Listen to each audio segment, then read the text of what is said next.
Hello everyone, good morning. সকাল সকাল ঘুম ভাঙতেই একটা আলাদা শান্তি লাগে। নানান সংসারের কাজের মধ্যে থেকেই প্রতিদিন নিজের জন্য কিছু সময় বের করে নিতে হয়।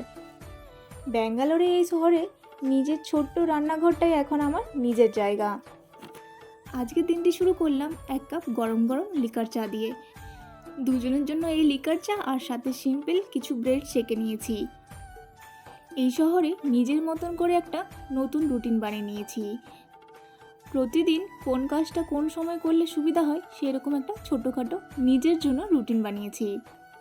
সকালের ব্রেকফাস্ট খেয়ে হাজব্যান্ড চলে গেছে অফিসে, আর এই দিকেই আমি স্নান করে পুজো দিয়ে দিয়েছি।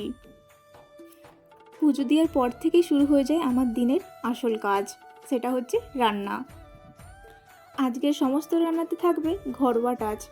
আজকের মেনুতে রয়েছে বিনস আলু ভাজা, গাজর দিয়ে মুসুর ডাল, সাথে রয়েছে আম তেঁতুলের চাটনি। তেলের মধ্যে জিরে ফোড়ন দিয়ে বিনস আলু ভাজা বসিয়ে দিলাম, আর এখন সিদ্ধতে বসাবো ডাল। মুসুর ডাল ভালো করে ধুয়ে নিয়ে সিদ্ধ বসিয়ে দিতে হবে। রান্না করতে করতে আমি প্রতিদিন যেটা করি, বাবা মার সাথে কথাও বলে নিই।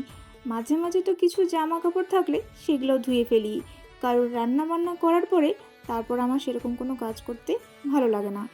তাই রান্নার ফাঁকে ফাঁকে যে কাজগুলো বাকি থাকে সেই সব কাজগুলো আমি করে ফেলি। আর এদিকে আমার বিনস আলু ভাজা আর গাজর আলু দিয়ে মুসুরের ডাল হয়ে গেছে। এখন আমার পছন্দের রান্নাটা তাহলে করে নিই, আম দিয়ে তেঁতুলের চাটনি। এবারে তো ব্যাঙ্গালোরও বেশ ভালো গরম পড়েছে, আর গরমের মধ্যে যদি একটু পাতলা পাতলা করে তেঁতুলের বা আমের চাটনি হয় বেশ ভালো লাগে। তাই তো আজকে দুটো কম্বিনেশন দিয়ে তৈরি করে দিলাম আম তেঁতুলের চাটনি। আমাদের বাড়িতে আমি আর আমার হাজব্যান্ড চাটনি বা আচার খেতে খুব ভালোবাসি। চলুন, দুপুরের লাঞ্চও আমরা করে নিয়েছি, এখন প্রায় বিকেল হতে যায়। আবার চলে এলাম রান্নাঘরে।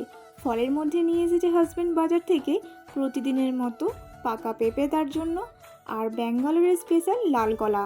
এই লাল কলাটা কিন্তু আমাদের ওয়েস্ট বেঙ্গলে খুব একটা দেখা যায় না। এখানে এসে প্রথমবারের মতো খেলাম এই লাল কলা। এই কলার স্বাদ কিন্তু কাঁঠালি কলার মতন, খুব একটা তফাৎ বুঝতে পারলাম না।